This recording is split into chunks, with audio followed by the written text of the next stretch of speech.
আসসালামু আলাইকুম রহমতুল্লাহি বারাকাতুহু। আমি হাফিজ কারিম মোহাম্মদ মতিউর রহমান। আমি মাওলানা মোহাম্মদ আবদুল্লাহ মাহমুদ তথা ছত্রিশ ইঞ্চি নামে পরিচিত। আমি ভাইয়ের ওয়াজ ইউটিউবে ফেসবুকে নিয়মিত দেখে থাকি। তো আজকে আমি পোস্টারে দেখে ভাইকে তার মাহফিল সরাসরি তেনার সঙ্গে সাক্ষাৎকার করার জন্য আমি অনেক দূর থেকে আছি।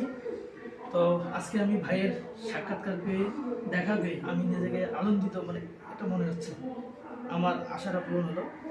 তো আমি ভাইয়ের কাছে আমার এই ভিডিওতে 1 মিনিট একটু কথা বলার জন্য।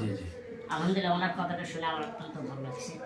যাই হোক, আসলে কি যারা কোরআন নিয়ে যারা বেশি রিসার্চ করে এবং কোরআনের ভিতরে যারা থাকে তাদের ভিতরে আনন্দিত লাগে। যাই হোক, আমি আপনাদের দেশ বিদেশে এবং পরিচিত একজন মানুষ, আমাকে সবাই ইউটিউবে দেখে, আপনারা দেখতে পারতেছেন।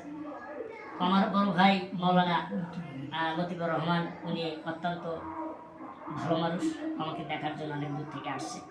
আমি ওনার জন্য দোয়া করি, আল্লাহ তাআলা ওনাকে হেদায়েত নসিব করুন, আল্লাহ দ্বীনের কাজের উপর মেহনত করার তৌফিক দান করুন। আমি